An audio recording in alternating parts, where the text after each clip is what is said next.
Mari kembali lagi kita sama-sama masuk di dalam doa. Terima kasih ya Tuhan untuk pagi hari ini.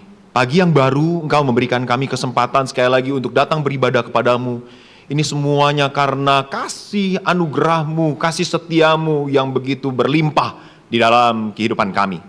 Dan pada saat ini jikalau kami boleh bersama-sama mempunyai kesempatan untuk merenungkan sedikit dari firman-Mu, kiranya Engkau yang pakai hamba-Mu yang penuh dengan keterbatasan untuk menyampaikan firman-Mu, dan akhirnya kami bisa bersama-sama menghidupi akan firman-Mu di dalam kehidupan kami sehari-hari.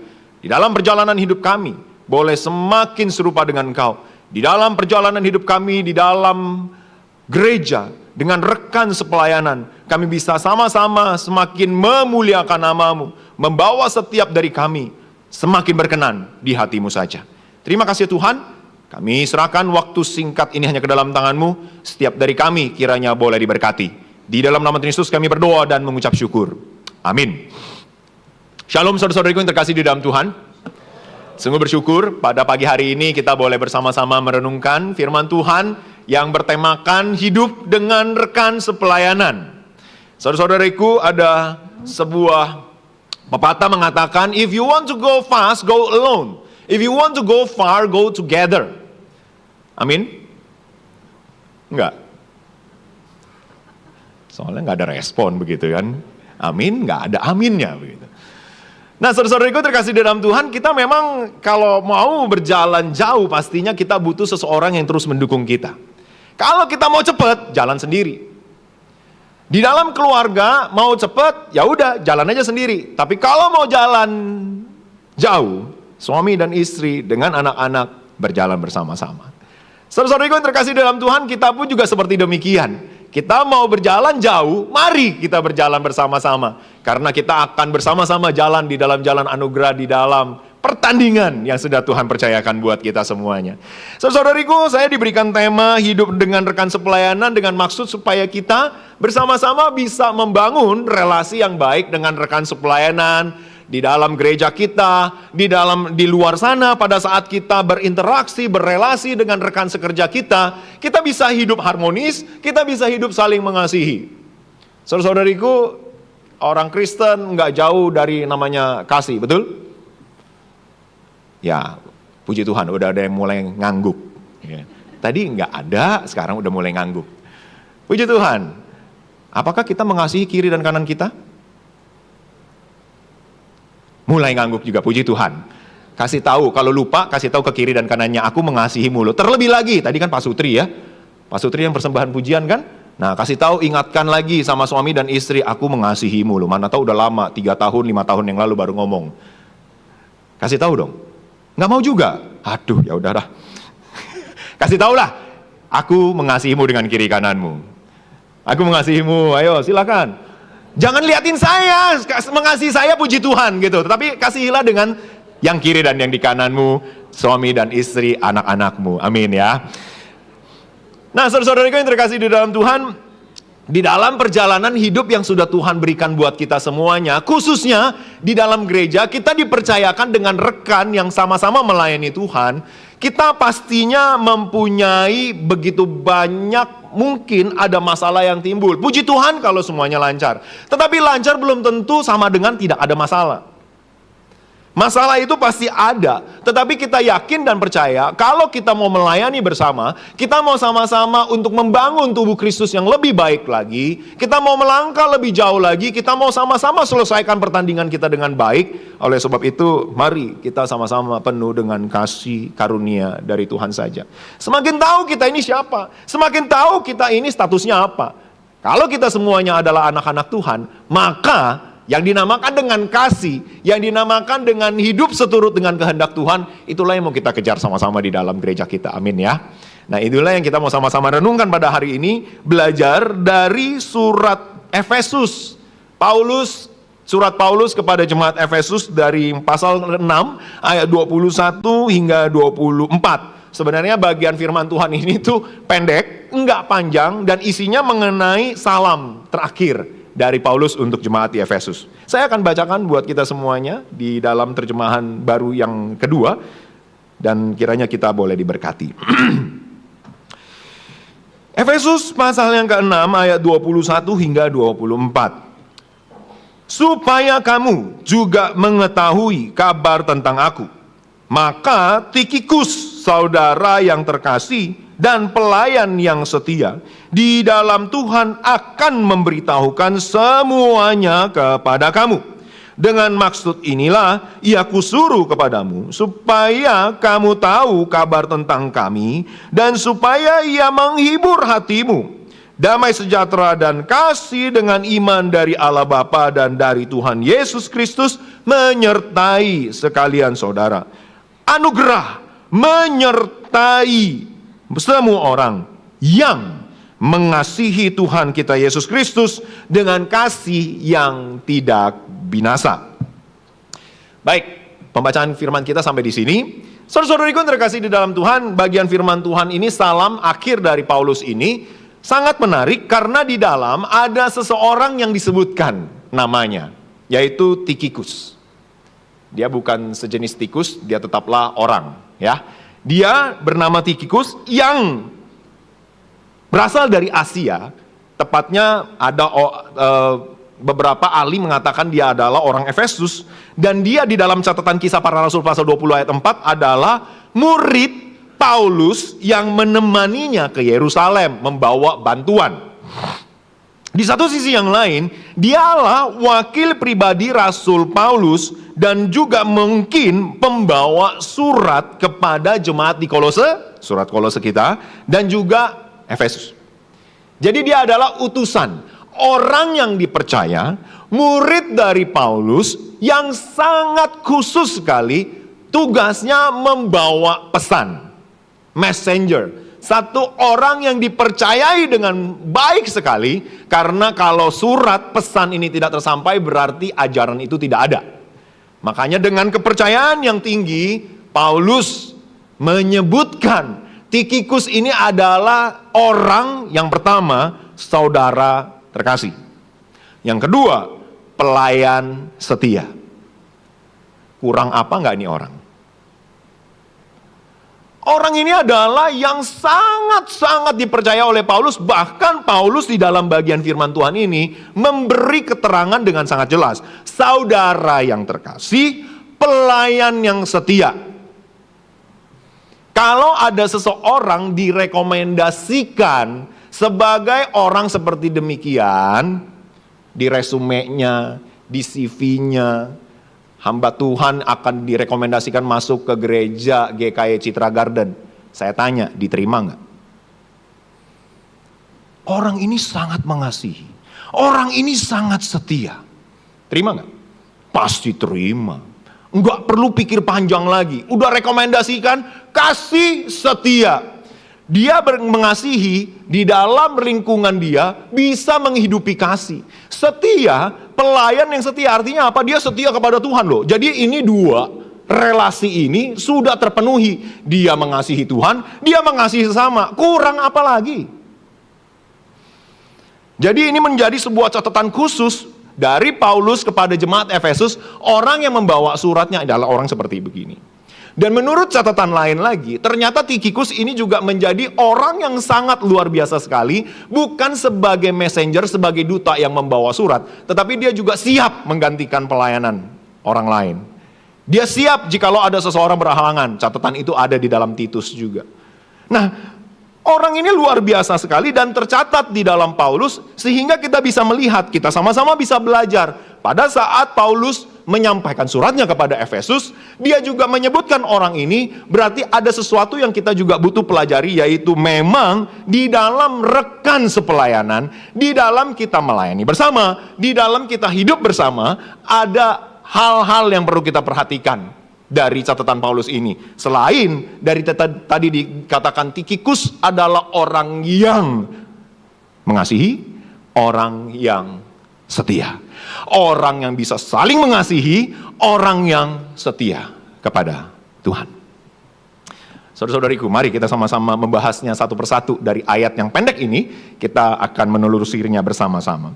Ayat yang pertama, supaya kamu mengetahui kabar tentang aku, maka Tikhikus, saudara yang terkasih dan pelayan yang setia di dalam Tuhan, dan memberitahukan semuanya kepada kamu.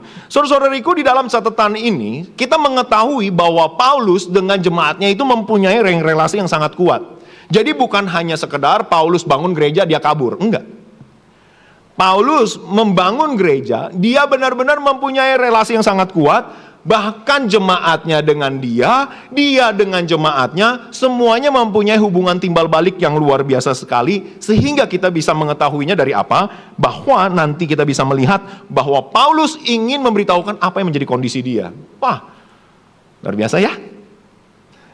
Jadi bukan ninggalin begitu aja, tetapi ada sesuatu hal yang benar-benar sangat indah sekali, walaupun tidak di tempat itu, tapi Paulus masih mau mengajar mereka lewat surat ini.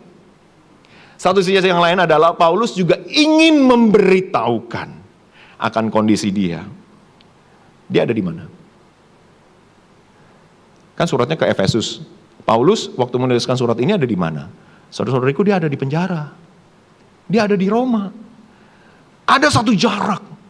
Tetapi Paulus masih tetap memiliki satu hati, karena memang semua itu yang seperti dicatat, bukan hanya Tikhikus juga mencerminkan dia bahwa dia tetap mengasihi, dia dengan setia melayani Tuhan dan ingin terus terbangun di dalam relasi yang demikian. Oleh sebab itu, saudara-saudariku yang terkasih di dalam Tuhan, dalam bagian ayat yang 21 ini kita bisa mempelajari sesuatu. Sebagai pelayan Tuhan, kita sangatlah berharga jikalau kita bisa erat satu dengan yang lain dan saling mengasihi di dalam Tuhan. Gak gampang, saudara-saudariku. Kita sudah mungkin jauh, mungkin kita dalam kondisi yang berat, tapi Paulus masih tetap mempunyai hati untuk mengajar. Paulus masih tetap mempunyai hati untuk memperhatikan, walaupun dia harusnya diperhatikan. Tapi tidak demikian dengan Paulus. Dia masih tetap mengutus Tikhikus untuk membawa surat, tanda dia masih care dengan jemaat di Efesus, tanda dia masih mau untuk mengasihi jemaat di Efesus, tanda dia ingin terus membangun relasi dengan dia. Saudara-saudariku, menjadi suatu hal yang gak mudah. Tetapi itulah yang diteladankan oleh Paulus buat kita semuanya saat ini. Dikala kita saat tahu kita mengalami kasih dan setia Tuhan, dia juga ingin menghidupinya di dalam kehidupan dia sehari-hari, termasuk walaupun dia ada di dalam penjara. Relasi yang diutamakan, relasi itu yang menjadi sebuah wujud nyata kasih yang dia sudah alami di dalam Tuhan dan dia mau hidupi di dalam kehidupan dia. Saudara-saudariku, maka kita lewat dari bagian firman Tuhan ayat 21 ini, mau supaya kita merasakan itu berharga. Merasakan itu adalah suatu hal yang perlu kita perhatikan. Karena memang pada dasarnya kita manusia itu sulit untuk mengasihi, betul? Kita pengennya kan dikasihi ya? Enggak juga. Harapannya sih ada jawaban. Tapi pastinya kita selalu maunya untuk dikasihi, kita mau diperhatikan. Tetapi pada saat kita mau mengasihi itu ada sebuah tantangannya tersendiri. Apalagi kalau kita mau mengasihi tanpa mengharapkan segala sesuatu, tanpa mengharapkan imbalan, itu lebih sulit lagi, betul? Saudara-saudariku yang terkasih dalam Tuhan, mari kita sama-sama mengingat lagi bagaimana Paulus dalam suratnya di ayat 21 ini memberitahukan kepada kita kembali di dalam kasih dan setia kepada Tuhan, dan sangat berharga bahwa kita hidup di dalam Tuhan, saling berelasi satu dengan yang lain. Yang kedua, saudara-saudariku, ayat 22. Dengan maksud inilah yang kusuruh kepadamu, yaitu supaya kamu tahu kabar tentang kami, dan supaya ia menghibur hatimu. Saudara-saudariku yang terkasih dalam Tuhan, Paulus walaupun dalam penjara Roma, tetap menyampaikan penghiburan kepada jemaat di Efesus. Sekarang harusnya pertanyaannya adalah yang butuh dihibur itu siapa? Betul? Yang di dalam penjara yang harus dihibur atau yang di luar penjara yang harus dihibur? Jawab sendiri juga tahu ya. Di dalam rumah sakit butuh dihibur atau yang di luar rumah sakit butuh dihibur? Dalam rumah sakit harusnya. Dalam kesulitan harus dihibur atau yang tidak di dalam kesulitan yang dihibur? Pastinya di dalam kesulitan. Tetapi ada suatu contoh yang sangat menarik yang disampaikan oleh Paulus. Dengan maksud inilah ia kusuruh kepadamu supaya ia menghibur engkau. Aduh, ini gimana ya ceritanya ya? Ini Paulus masalah apa enggak? Tetapi saudara-saudariku, inilah fakta yang terjadi. Paulus sangat mengerti siapakah jemaat Efesus itu. Dia tahu dengan adanya relasi yang begitu berharga, relasi yang begitu erat. Karena Paulus ada di dalam penjara, dia tidak ingin jemaat Efesus juga menghadapi kesedihan. Menghadapi segala persoalan, menghadapi segala, Paulus ini gimana kabarnya, gimana kondisinya. Tetapi di dalam kondisi seperti inilah, Paulus memberikan penghiburan lewat Tikhikus yang dia adalah mengasihi dan setia kepada Tuhan. Nah, ini yang luar biasa, bukan hanya sekedar dikatakan mengasihi dengan begitu saja, tetapi sungguh ada sebuah tindakan nyata karena relasi yang begitu erat dibangun. Penghiburan itu sampai kepada mereka dan penghiburan itu pun juga menghiburkan si Paulus itu sendiri. Berkatnya double dong. Luar biasa ya. Kalau misalkan dia sendiri merasa, aduh aku kasihan deh ya, lalu habis itu diperhatikan, satu, beres. Tetapi karena dia tahu ada relasi yang begitu berharga, dia mengasihi akan jemaat di Efesus. Dia tahu jemaat Efesus dalam kondisi yang khawatir dan lain sebagainya. Lewat penghiburan yang disampaikan dalam surat Efesus, yang disampaikan oleh Tikhikus, jemaat Efesus dihiburkan, dan Paulus pun merasa terhibur. Walaupun dia di dalam penjara. Saudara-saudariku yang terkasih di dalam Tuhan, inilah sebenarnya berkat yang mau kita alami dan kita bisa alami sebenarnya kalau memang kita semuanya memiliki relasi yang baik di dalam Tuhan. Berkat itu bukan kita nikmati sendiri, tetapi berkat yang kita sampaikan itu pun juga akan kita alami.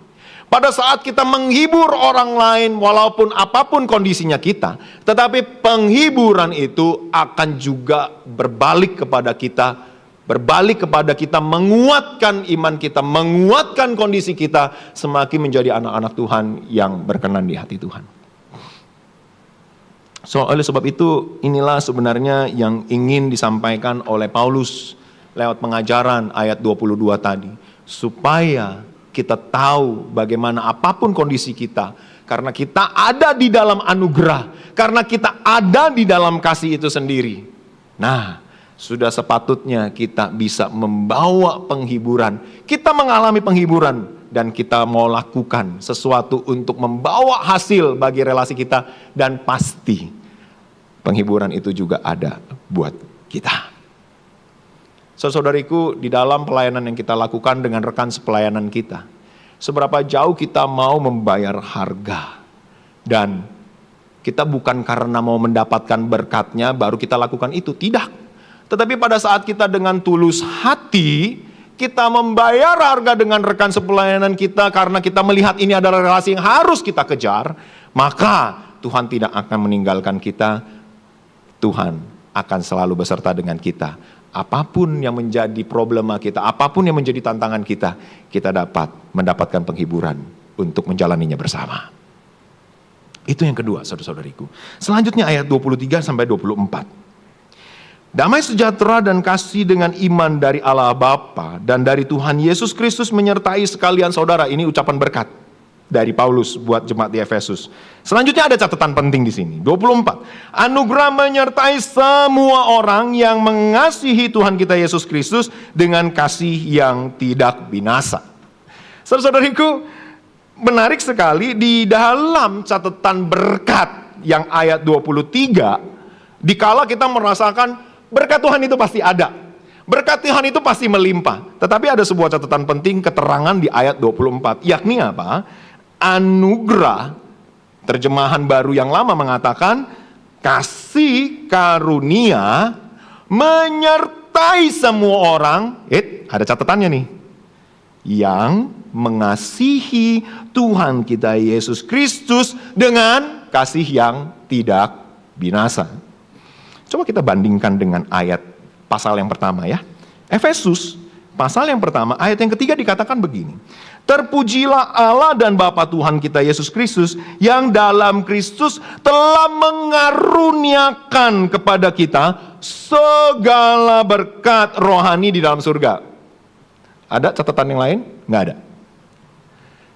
Jadi Efesus diawali dengan kasih karunia betul yang diberikan kepada semua orang, dan diakhiri dengan kasih karunia anugerah yang tadi catatannya tuh, yang mengasihi Tuhan kita Yesus Kristus dengan kasih yang tidak binasa. Ada sedikit perbedaan. Saudara-saudariku, memang betul Efesus itu mengawalinya dengan kasih karunia, mengakhirinya dengan kasih karunia. Tetapi ada sesuatu hal yang menjadi konsen dari Paulus kepada jemaat di Efesus. Yaitu apa? Paulus mungkin mengetahui permasalahan dari Efesus adalah mengenai kasih. Masih ingatkah kita di catatan Wahyu jemaat Efesus? Gereja Efesus. Efesus masalahnya di mana? Kehilangan kasih yang mula-mula. Got it? Dapat?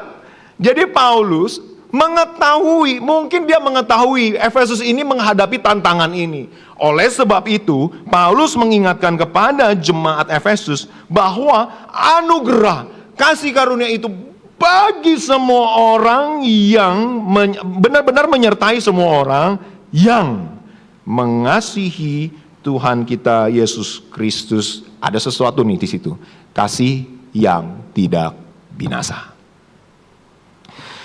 Saudara-saudariku terkasih dalam Tuhan, kita mengimani Tuhan. Kita tahu Tuhan, kita terima Tuhan, kita tahu Dia adalah juru selamat kita, dan kita amini. Tetapi pada saat kita menjalani kehidupan kita dan harusnya kita mengalami akan Tuhan, sebenarnya itulah wujud dari kasih. Kita tahu Tuhan, tapi pada saat kita menjalani kehidupan kita, pada saat kita mau mengalami Tuhan, sebenarnya itulah kasih kita kepada Tuhan, betul? Pada saat kita benar-benar bisa mengasihi Allah, bukan hanya sekedar tahu nih, tapi kita tahu jalani setiap kehidupan kita, pastinya ada anugerah Tuhan yang benar-benar mengisi kita. Bahkan kalau kita tahu kasih yang tidak binasa, kasih tanpa syarat, kasih yang benar-benar dari Tuhan, itu pasti akan membawa kita mengasihi dengan kasih yang tidak binasa tanpa mengharapkan balasan. Kalau tidak, kalau kita hanya benar-benar dengan, oh ya saya semangat mengasihi, oh ya saya tahu kalau misalkan ini butuh dikasihi nih, karena ketampangnya kasihan begitu ya. Kita mengasihi, kita dengan giat mengasihi, tapi nggak ada dasarnya. Berarti ada sesuatu dong. Kita melayani dengan semangat sekali. Aku mengasihimu Tuhan, aku mengasihimu. Tujuannya ngapain ya? Saya giat melayani dengan rekan-rekan sepelayanan saya. Saya tahu, tapi tujuannya karena saya senang sama dia. Alasannya karena saya senang sama dia, makanya saya melayani. Coba kalau kasih orang yang gak kita senangi, mau melayani?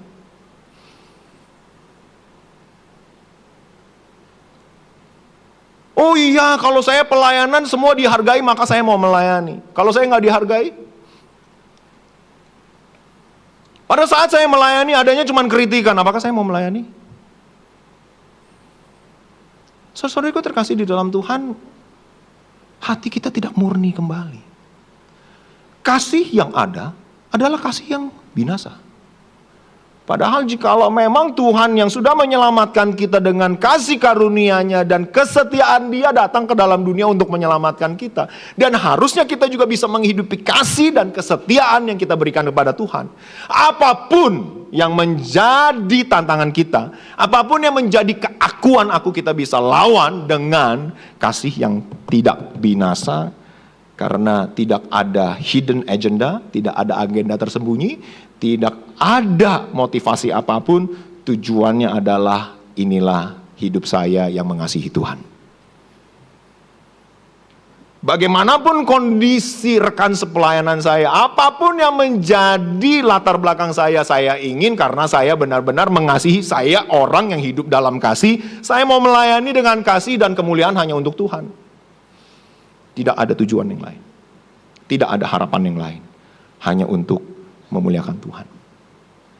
Oleh sebab itu, saudara-saudaraku terkasih di dalam Tuhan, menikmati kasih karunia, menikmati anugerah Tuhan di dalam kasih yang memang asalnya dari Tuhan. Pada saat kita percaya kepada Tuhan, itu datangnya dari Tuhan. Dan pada saat kita benar-benar menjalani hidup kita, mari kita menghidupi kasih itu sendiri.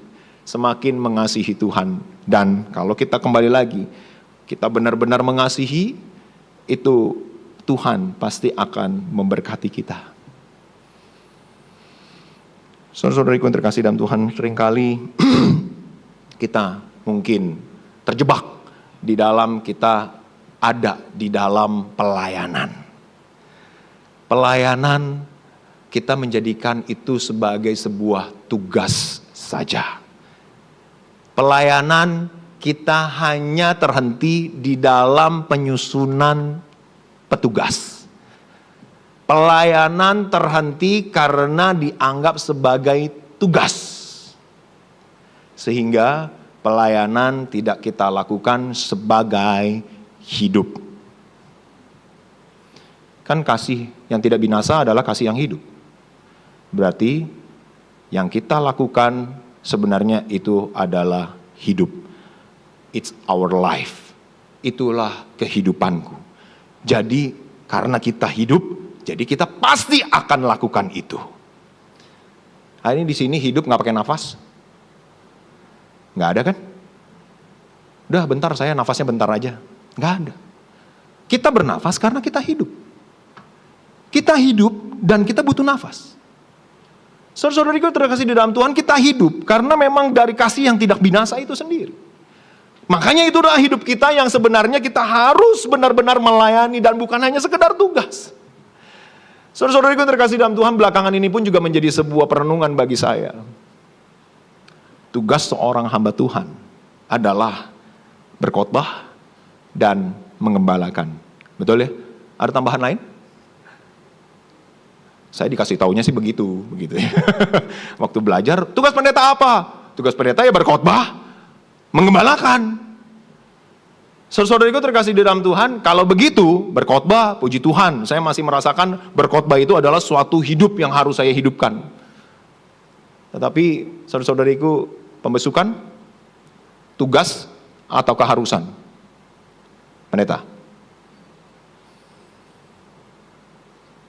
Tugas boksu karena di hari Selasa misalkan. Hari Selasa harusnya besuk, hari Kamis harus besuk. Saudara-saudariku, saya pun juga mudah terjebak. Hari ini hari Selasa, oh iya saya harus besuk. Tapi besuknya buat apa? Hanya untuk menyelesaikan tugas saya sebagai pendeta. Masalah enggak? Masalah bisa terjadi. Karena saya pergi menjenguk, membesuk saudara-saudara semuanya karena untuk selesaikan tugas di hari Selasa. Gawat enggak? Jadi, saya mengasihi, enggak ada yang tahu. Saya tulus, enggak ada yang tahu. Saya punya ada tujuan tertentu, tujuan-tujuan yang tersembunyi, nggak ada yang tahu. Tapi saudara-saudariku, inilah yang menegur saya. Beberapa waktu belakangan ini, 5 tahun, 6 tahun yang lalu, seorang pendeta mengatakan, pada saat kita sebagai hamba Tuhan pergi melayani, apakah itu hanya sekedar tugas atau memang itulah hidupmu? Apakah itu hidup kita sebagai anak-anak Tuhan yang memang seharusnya kita mengasihi? Bukan karena tugas, bukan karena itu kewajiban, bukan sampai sederhana itu saja saudara-saudariku, karena itulah hidup kita. yang harusnya kita benar-benar bisa mengasihi dengan kasih yang tidak binasa. Oleh sebab itu saudara-saudariku terkasih di dalam Tuhan, bersama dengan rekan-rekan sepelayanan kita, hidup bersama dengan rekan sepelayanan, itu kita lakukan dengan kasih yang hidup. Bukan kasih yang suka-suka kita, bukan kasih yang, kalau di sini dikatakan binasa, karena bisa saja ada tujuan-tujuan yang lain, motivasi-motivasi yang lain. Tetapi jikalau kita benar-benar mau lakukan karena kita mengalami kasih yang berasal dari Tuhan saja, dan kita mau semakin setia di dalam setiap pelayanan yang kita lakukan, kiranya kita lakukan dengan kasih yang tidak binasa. Kasih yang benar-benar adalah hidup engkau dan saya. Sehingga di dalam rekan sepelayanan tidak ada tujuan lain, tidak ada agenda yang tersembunyi, tapi itu semua karena hidup kita sebagai anak-anak Tuhan. Mari kita berdoa.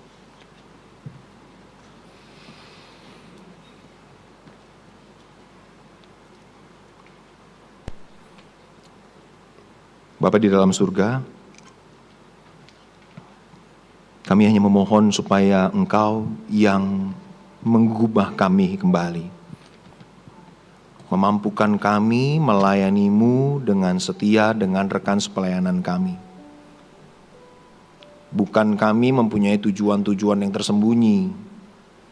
Kami ingin dilihat orang karena saya srek dengan orang lain, karena saya ingin dilihat orang lain, saya ingin terkenal, saya ingin, tetapi tidak ada sebenarnya hati kami yang tulus ingin melayani-Mu Tuhan. Mampukan kami di dalam menjalani setiap dari pelayanan kami, itu keluar dari kasih yang hidup. Bukan kasih kami di dalam lingkungan manusia, tetapi kasih yang sungguh-sungguh datangnya dari-Mu saja. Karena kami sudah diselamatkan dengan kasih yang begitu berharga, kasih yang sudah begitu mahal Engkau berikan pada kami. Sehingga Tuhan, kami di dalam menjalankan kehidupan pelayanan kami, baik di luar gereja maupun di dalam gereja, kami benar-benar keluar dari kasih yang tidak binasa, kasih yang hidup, yang berasal dari-Mu saja. Tidak hitung-hitungan, tidak benar mempersoalkan apa yang menjadi permasalahan di dalamnya, tetapi kami benar-benar tulus karena kami ingin melayani-Mu. Tuhan, kami rasakan itu sulit karena kami diperhadapkan dengan manusia-manusia yang terbatas. Tetapi karena kami adalah hidup di dalam kasih-Mu dan kasih-Mu hidup di dalam kami yakin dan percaya ada pertolongan, dan itu akan membawa penghiburan yang besar bagi kami, bagi rekan sepelayanan kami.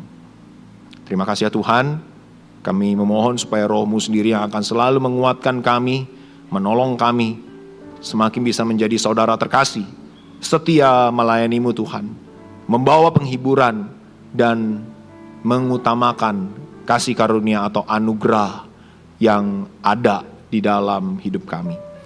Terima kasih ya Tuhan, inilah doa kami, penyerahan hidup kami. Kiranya Tuhan saja yang boleh dimuliakan.